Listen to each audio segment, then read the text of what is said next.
Actually, the total hours they burn, man hours, is 132 hours. I'm taking one person involved for clarity. That's over 3 years to do this. The second approach is the lab approach. Is we put people in a room full time, 10 hours full time, 6 weeks full time, and then over 5 days full time, Monday to Friday.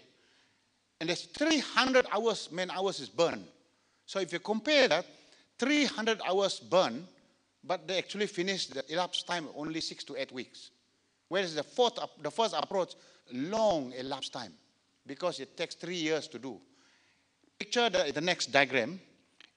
If we were to follow the normal or the conventional way of producing ETP or the government transformation program, we probably would have spent 1.5 years producing the ETP book. 1.5 years if you're lucky. Honestly, I've seen that many people do this. Some people take 2 years, some people 3 years. We would have spent 1.5 years doing that. And then including getting feedback. And then another 1.5 years to drill that down into action. To come with a concrete action. How to do, what to do. Because take the example, if you came with a policy, this one I mentioned because it's one of very complex one. I started work in the private sector in 1982. I remember in 1982, the government said, let's consider minimum wage. You remember that? 1982 talk already. But today we still don't have it. The issues are here. That's at 30,000 feet. Intent is there. But to implement, you must bring it down so that it's charcoal ready. That means it's ready to do. When you talk about minimum wage, is it the same across the whole country? Or is it on a regional basis?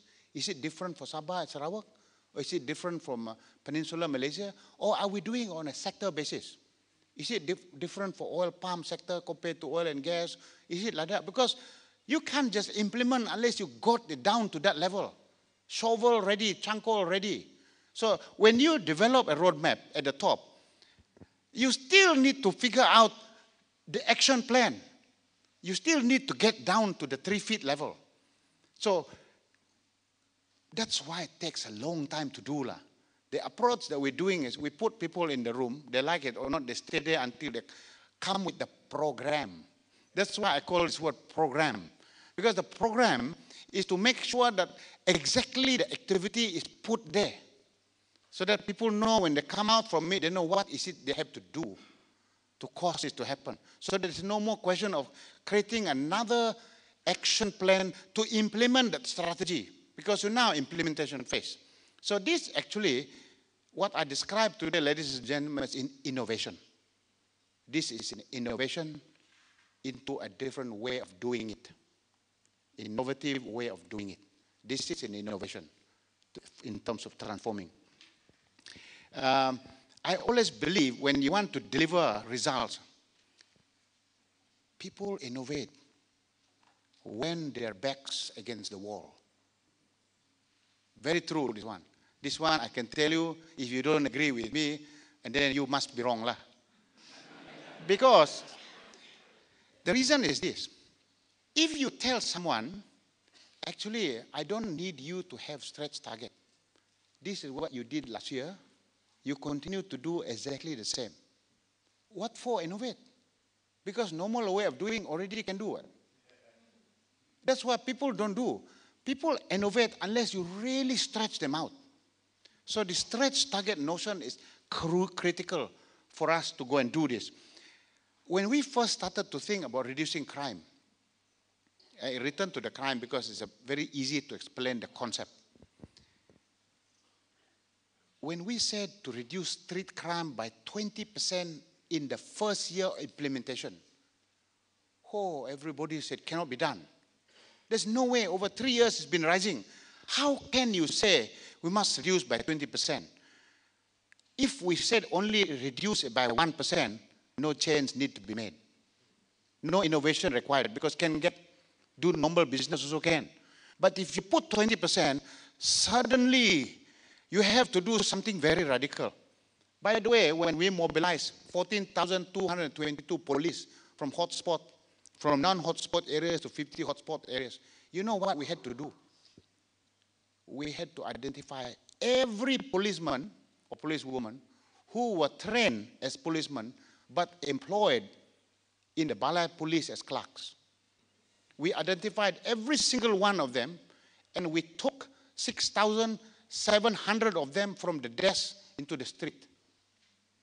Because if we didn't do that, there's not enough people out there in the street. We had to go out and do this. 4,600 people who was engaged under the RELA and JAPAM program to put in the street also. And so because we have to find innovative ways to do it, if you didn't do that, then we have to employ 14,222 additional police to put into the hotspot.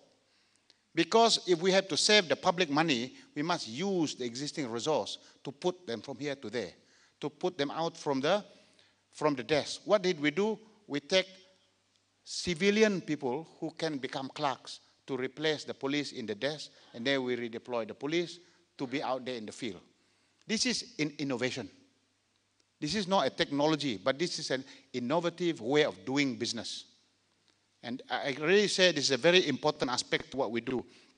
By the way, we also believe in innovation where you can put KPIs very clearly and targets, and then you publish the ranking. We have ranked 700 over, if you like, Balai Police, from the good, the bad, and the ugly. By the way, if the Balai Police is the best in reducing street crime, they are given the Gold Award. Everyone in that particular Balai Police gets 500 ringgit. The same for the boss, same for the clerk in the same Balai Police. It's a long house concept. Summer, every the same. So the silver prize is 300 ringgit for all of them, and the bronze is 200 ringgit. We've already started paying that because we wanted the signal clearly sent out to the police, but we were ranking them, we were monitoring their performance. We've done that to all the schools in this country. 7,616 primary schools have been ranked, from number 1 to 7,616, including the secondary school. And that's very easy to do, actually, because it's based on the outcomes of the student in terms of public exams. Every subject, we've ranked that, but we took an average over 3 years, so that it's not fluke. And we also had many other ways of doing it. Take the example of our public transport. In the lab under urban public transport, we had a lot of questions from the public. They said, my God, Idris, Pudu Raya is like hell on earth, they said. Because there are 1,000 buses that converge every day in Pudu Raya. 1,000. And the estimate that we have, to pick the people that go to Pudu Raya on those buses, 40,000 cars go there every day. That's why it's jammed. The solution in the lab was we must decongest Pudu Raya. So we said we must build a bus terminal in Bandar Tasik Selatan. So since January this year, we've been building it. It's finished already, actually, ready for commissioning. If we don't commission it November, this month, I think December, but it's ready. It's beautiful, by the way. It's almost like an airport terminal, beautiful. Believe you me. So that will take 250 buses, southbound buses, from Johor and from Malacca. They will go to Bandar Tasik Selatan and terminate there. They don't come to Pudu Raya.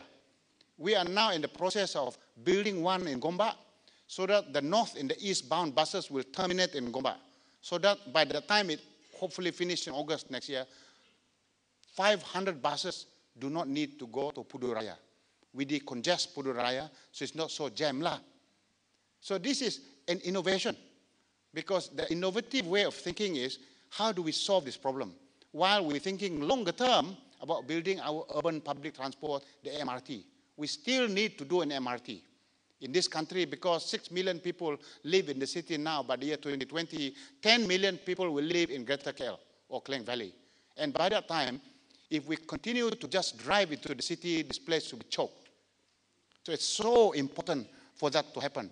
And I will pass this one because I run out of time. Let me talk about innovative ways of instituting what I call discipline of action and leverage.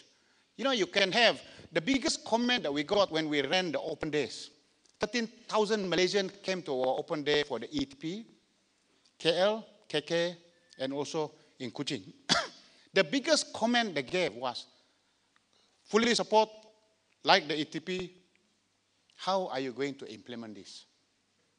The answer is very simple, to my mind.